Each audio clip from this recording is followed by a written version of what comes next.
Hey guys, today we're back with another video, and today we're going to be talking about the Cincinnati Bearcats. And let's get on to the video. So this year they started off 11-3, and they won their first 7 versus University, Illinois, Chicago, Detroit, Mercy, Eastern Washington, Northern Kentucky. Blew out a really good Georgia Tech team by 35. Won at Howard in overtime, and won at a really good Florida Gulf Coast team, who obviously beat FAU. And then they took their first loss at Xavier, only by 5. In the Chili Crosstown Shootout. Then they won versus Bryant, and then they lost versus Dayton in the Hoops Classic by 14.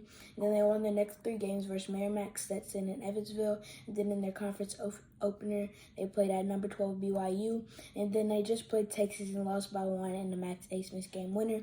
And then in Quad 1, they're in 1-2. They haven't played a Quad 2 game yet. They're in Quad 3, they're 4-0, and in Quad 4, they're 7-0. So they've proved that they can beat. A really good team, but just not consistently. And they can beat like the small schools easily.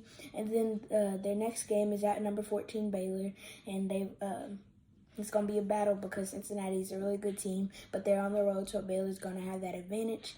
And then for their best players, we got Victor Locken. He's definitely been their best player, and he's been averaging 14.1 points, 8.1 rebounds, and a block a game. And then Dan Skillings has also been good for them, and he's been averaging 10.9 points and 6.3 rebounds a game. His efficiencies haven't been so good, but they're still all right. And then Day Thomas was a JUCO transfer, and he's been averaging 10.3 points, 3 assists, 2.6 rebounds, and 1.3 steals a game. So he's been a good all-around point guard. And then they have some good players, and they can make it far this year. And then for their stats, like their major stats, they're 54 in points with 80.7, so that's not bad. Tied for 66 in opponent points with 66 a game, which is kind of funny. And then they're 5 in rebounding with 43.3, so that's definitely their best stat. And they're 32 in assists with 16.7. So they're pretty good in every statistical category, and that's another reason why I think they can potentially make it far this year. And then one thing that I noticed is that they need to improve on stopping the other team's best player in all of the games that they lost, and that was the main problem.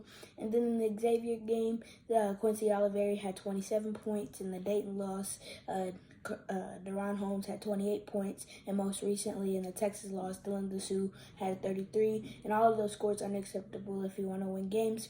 Like I said, they're 12-3 right now, but before the season, I thought they would go 15-17, so they really proved me wrong, and now I think they'll go 21-10. I think they'll pick up 6 to 7 losses in conference play because the Big 12 is so tough, but they could potentially surprise me and not pick up so many losses. I think they have the potential to go like 24-7 to the like 20-11 range. And yeah, that's about it for this episode. Thank you guys for watching. Like and subscribe for more. And the next episode is Clemson.